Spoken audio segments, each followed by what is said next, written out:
Hello friends, welcome back to our YouTube channel Study Wire में आप सभी का बहुत बहुत स्वागत है। डिस्कस करेंगे इस वीडियो में हम आवाज़ से संबंधित 20 क्वेश्चन जो हमारी यूनिट नंबर 3 में दिया हुआ है और इस यूनिट से संबंधित ऑलरेडी 2 वीडियोस अपलोड हो चुके हैं।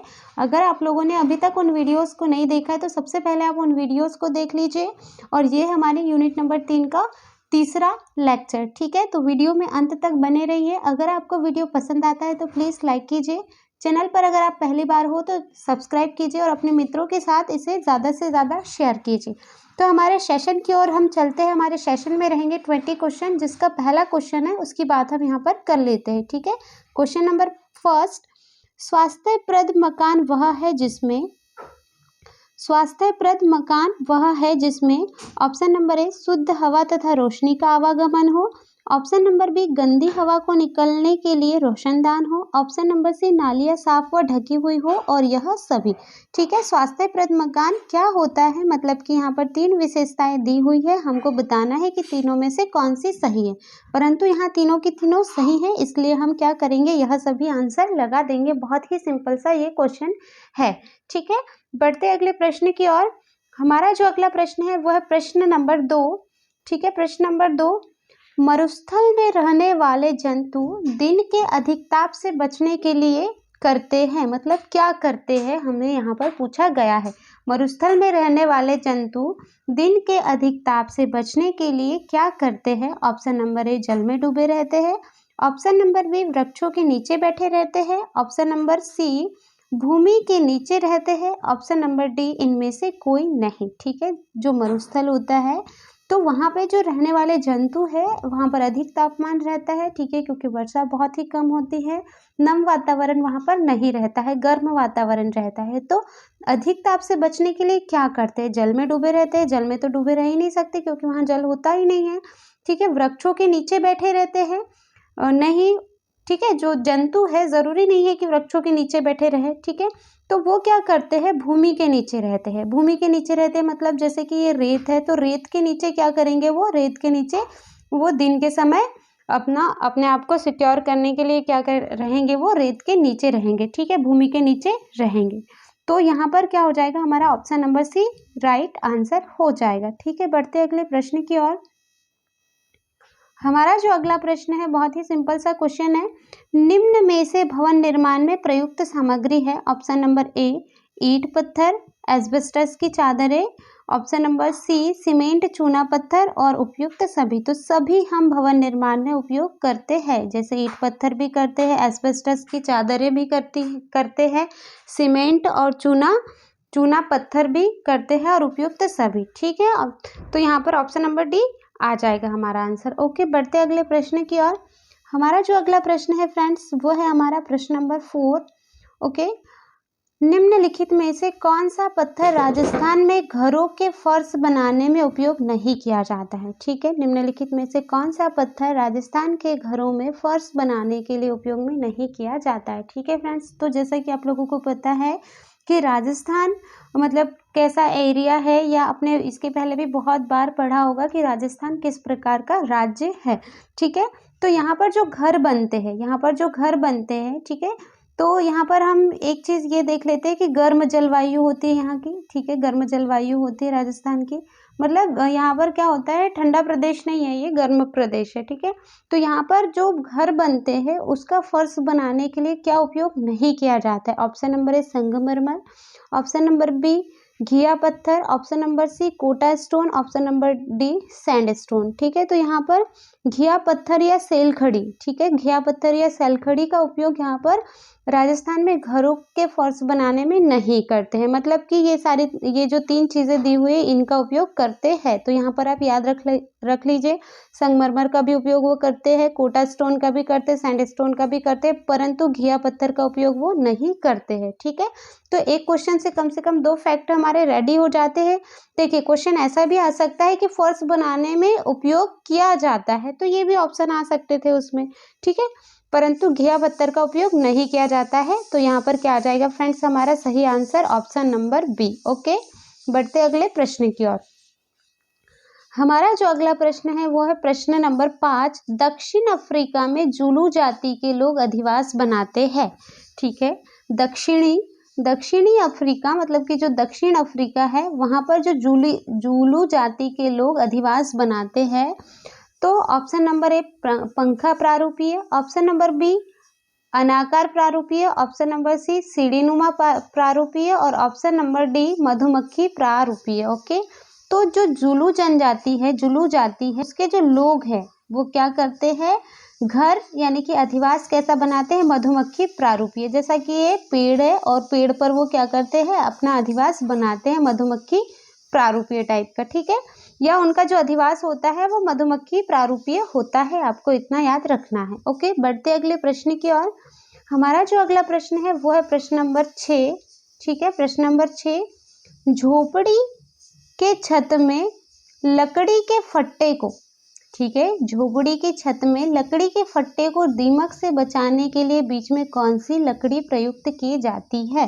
ठीक है फ्रेंड्स, मान लेते ये झोपड़ी है। ठीक है, अब झोपड़ी की जो छत है वहाँ पर क्या लगाते हैं हम, लकड़ी के फट्टे लगाते हैं। लकड़ी के फट्टे आपने बहुत बार देखा होगा, बांस के फट्टे है ना, इस टाइप से कुछ रहते हैं बांस के फट्टे जो बनाए जाते हैं, परंतु उस लकड़ी के फट्टों के बीच में उसे दीमक से बचाने के लिए कौन सी लकड़ी का उपयोग किया जाता है। ठीक है, तो इस टाइप से कुछ लकड़ी वहां पर सपोर्ट के लिए लगा देते हैं। तो ये वाली जो लकड़ी है ये कौन सी लकड़ी होती है। ऑप्शन नंबर ए नीम की, ऑप्शन नंबर बी कीकर की, ऑप्शन नंबर सी नीम और कीकर की, और इनमें से कोई नहीं। तो ऑप्शन नंबर सी क्या हो जाएगा फ्रेंड्स, हमारा सही आंसर हो जाएगा, क्योंकि नीम और कीकर के जो पेड़ होते हैं इनमें ना बहुत अधिक कीटनाशक क्षमता पाई जाती है। ठीक है, कीटनाशक क्षमता पाई जाती है मतलब कि एक ऐसा गुण पाया जाता है जो दीमक को नहीं लगने देता है। ठीक है, आप लोगों ने ये भी चीज़ कभी देखी होगी कि जो नीम की लकड़ी होती है वो बहुत कम घुलती है। ठीक है, मतलब जो सिंपल जो लकड़ियाँ होती है दूसरे पेड़ों की, उसमें घुन बहुत जल्दी लगता है, लेकिन नीम की जो लकड़ी है उसमें घुन बहुत कम लगता है। ठीक है, तो यहाँ पर नीम और कीकर की जो लकड़ी है उनका उपयोग झोपड़ी के छत में लकड़ी के फट्टे को दीमक से बचाने के लिए किया जाता है। ठीक है, तो ऑप्शन नंबर सी क्या हो जाएगा फ्रेंड्स, हमारा सही आंसर हो जाएगा। ओके, बढ़ते हैं अगले प्रश्न की ओर। हमारा जो अगला प्रश्न है, ओके फ्रेंड्स, हमारा जो अगला प्रश्न है वो है प्रश्न नंबर 7। प्रश्न नंबर 7 रैन बसेरा है। ठीक है, रैन बसेरा है।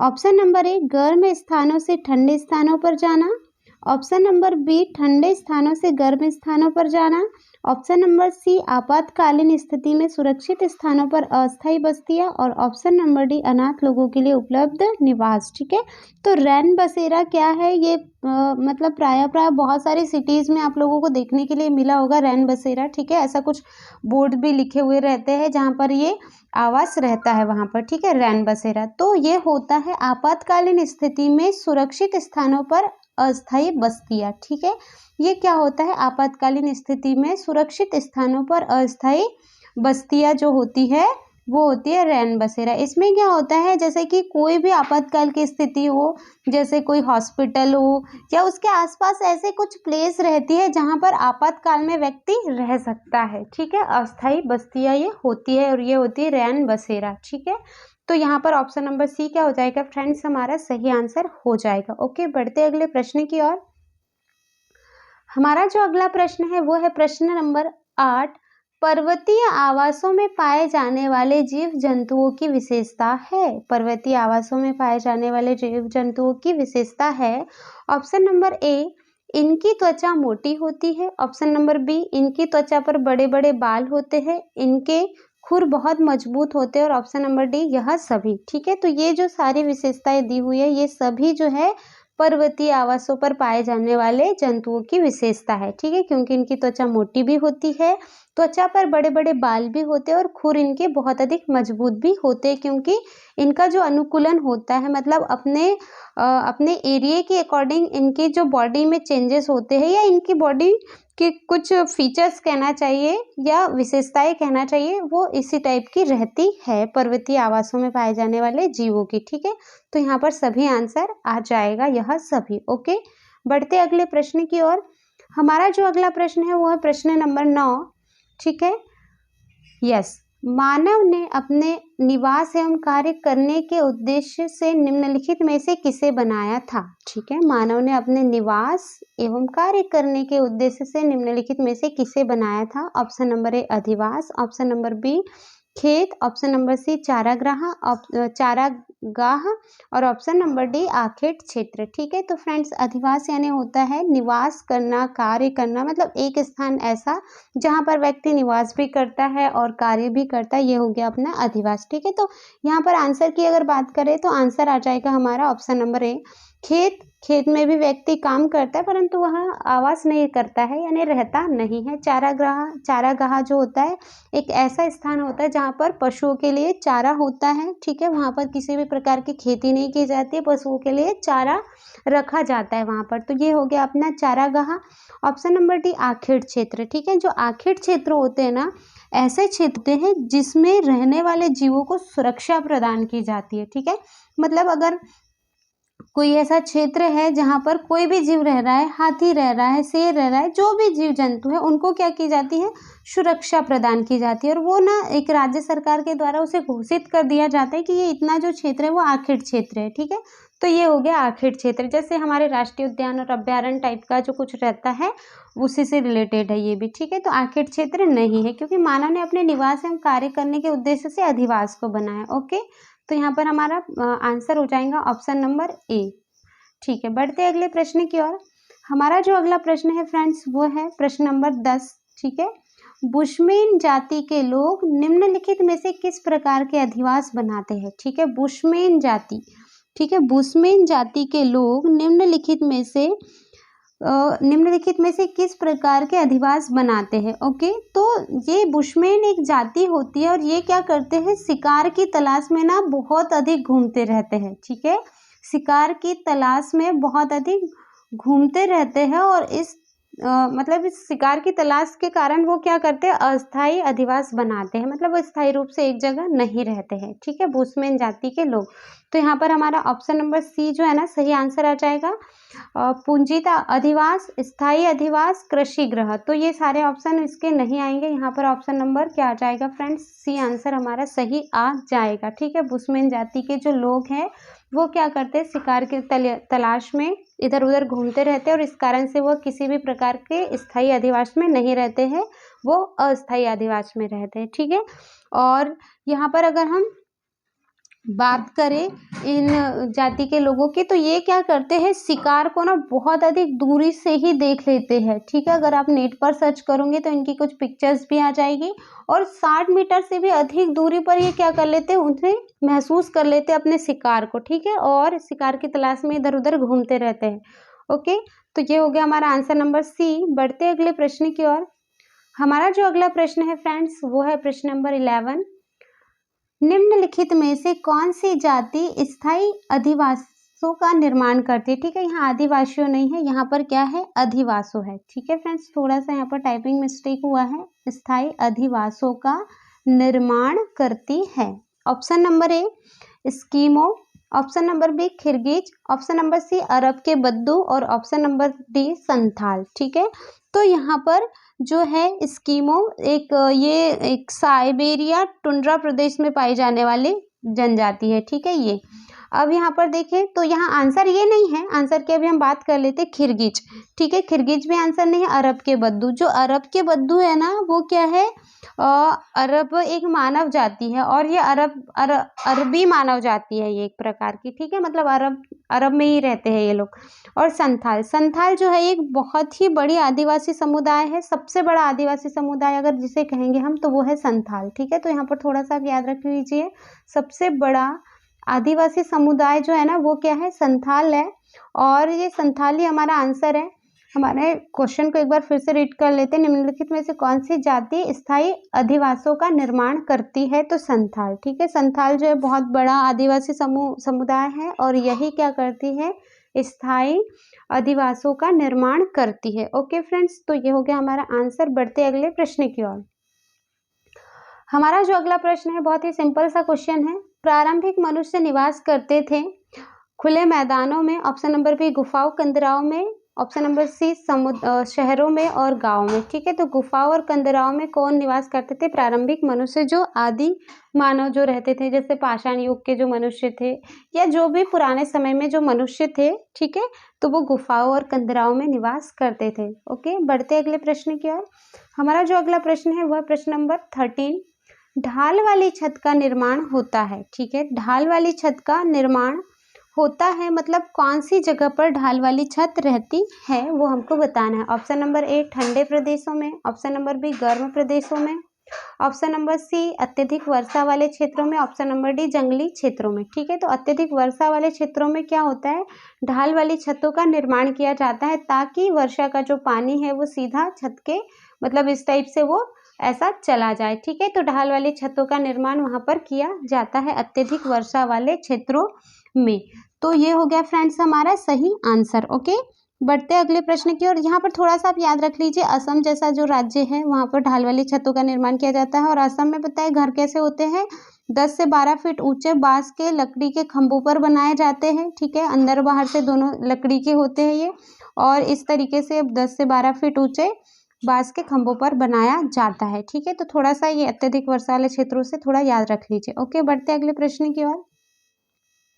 हमारा जो अगला प्रश्न है वो है प्रश्न नंबर 14, मिट्टी की मोटी दीवार वाले घर पाए जाते हैं। ठीक है, मिट्टी की मोटी दीवार वाले घर पाए जाते हैं। ऑप्शन नंबर ए अत्यधिक वर्षा वाले क्षेत्रों में, ऑप्शन नंबर बी गर्म क्षेत्रों में, ऑप्शन नंबर डी अत्यधिक ठंडे क्षेत्रों में, ऑप्शन नंबर सी अत्यधिक ठंडे क्षेत्रों में, ऑप्शन नंबर डी नदी घाटियों में। तो जो अत्यधिक गर्म क्षेत्र होते हैं ना, जैसे कि राजस्थान वाला जो एरिया होता है, रेगिस्तान वाला जो एरिया होता है, ठीक है, वहाँ पे जो घर होते हैं तो वो किस टाइप के रहते हैं, वो बहुत अधिक मोटी दीवारों से बनाए जाते हैं। मिट्टी की मोटी दीवारें वहाँ पर बनाई जाती है। ये जो दीवारें होती है वो मिट्टी की काफ़ी कुछ मोटी होती है।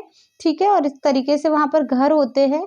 और ये मोटी दीवारें इसलिए बनाई जाती है क्योंकि जो गर्म जलवायु है, ठीक है, जो गर्म जलवायु जो रहती है, जो जलधारा वो कहना चाहिए जो हवा चलती है, ठीक है, तो वो इन गर्म हवा से बचने के लिए मिट्टी की मोटी दीवारें बनाई जाती हैं। ठीक है, गर्म क्षेत्रों में बनाई जाती है। ओके, तो ये हो गया हमारा सही आंसर। ठीक है, बढ़ते अगले प्रश्न की ओर। हमारा जो अगला प्रश्न है वो है प्रश्न नंबर 15, मकानों या आवास के प्रकार के भिन्नता के पीछे कारक होते हैं।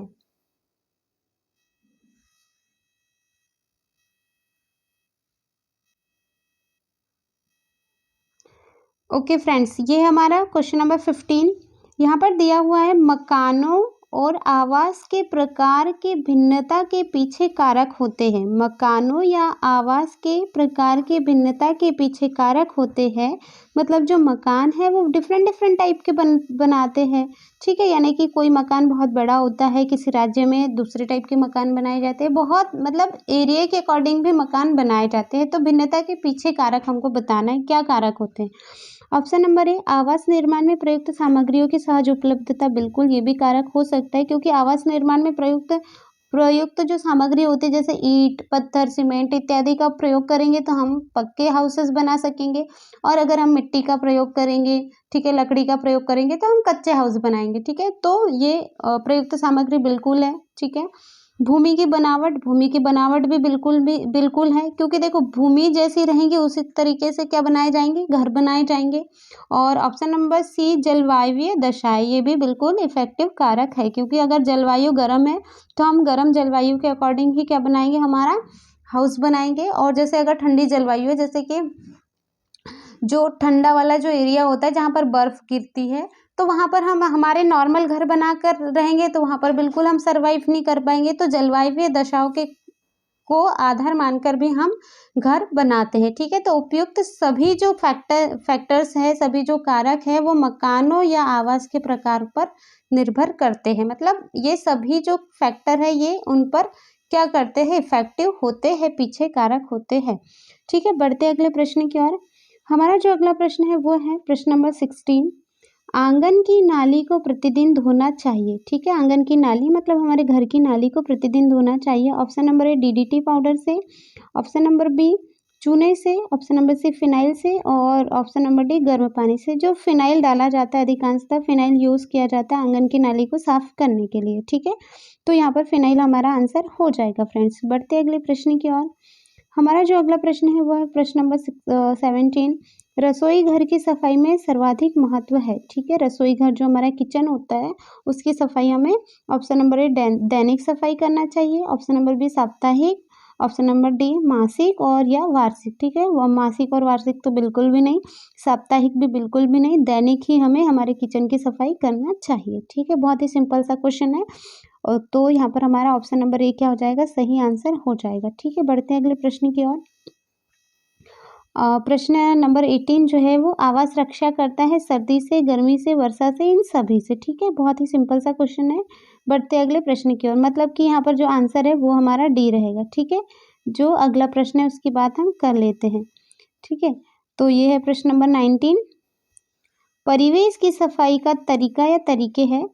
ठीक है, परिवेश की सफाई का तरीका या तरीके, देखिए ऐसे कंफ्यूज करने वाले क्वेश्चन बहुत आते हैं। ठीक है, बहुत सिंपल रहते हैं लेकिन हम कंफ्यूज हो जाते हैं।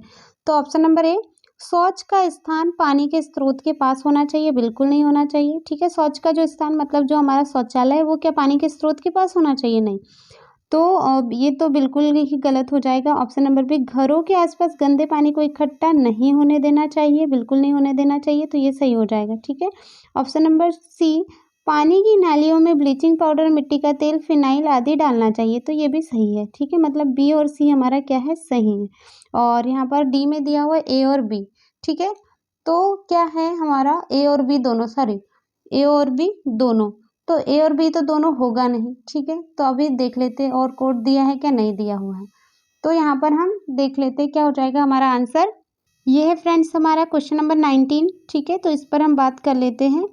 परिवेश की सफाई का तरीका या तरीके हैं। ऑप्शन नंबर ए, शौच का स्थान पानी के स्रोत के पास होना चाहिए, बिल्कुल नहीं होना चाहिए, तो ऑप्शन नंबर ए क्या है हमारा, रॉन्ग हो जाएगा। घरों के आसपास गंदे पानी को इकट्ठा होने नहीं देना चाहिए, बिल्कुल नहीं होने देना चाहिए, मतलब ये सही हो जाएगा। ठीक है, और सी की बात अगर करते हैं तो पानी की नालियों में ब्लीचिंग पाउडर, मिट्टी का तेल, फिनाइल आदि डालना चाहिए, तो ये हो जाएगा हमारा सही आंसर। ठीक है, तो मतलब कि ये दोनों जो है वो दोनों ऑप्शन क्या है हमारे राइट है। ठीक है, परंतु यहाँ डी वाले ऑप्शन में क्या दिया हुआ है, ए और बी दोनों दिया हुआ है। ठीक है, तो थोड़ा सा यहाँ पे टाइपिंग मिस्टेक हुआ है, तो यहाँ पर हम क्या कर लेंगे, बी एंड सी दोनों। ठीक है, बी एंड सी दोनों, तो ये हो जाएगा हमारा सही आंसर। ठीक है, और यहाँ पर हो गया हमारा सेकेंड लास्ट क्वेश्चन है ये। बढ़ते अगले प्रश्न की ओर। हमारा जो अगला प्रश्न है वो है प्रश्न नंबर 20। उत्तम आवास के लिए कितनी वस्तुएं अनिवार्य है। तो उत्तम आवास मतलब कि रहने के लिए कौन कौन सी वस्तुएं अनिवार्य है, धूप, पानी, हवा, सभी, मतलब कि ये सभी जो चीज़ें हमारे उत्तम आवास के लिए आवश्यक है। ठीक है, तो यहाँ पर होता है फ्रेंड्स हमारा ये सेशन एंड। ठीक है, क्वेश्चन नंबर 20 आखिरी क्वेश्चन था हमारा। अगर आपको वीडियो पसंद आया हो तो लाइक कीजिए। ठीक है, मिलते हैं अगले वीडियो में, और तब तक के लिए जय Hind and thank you so much.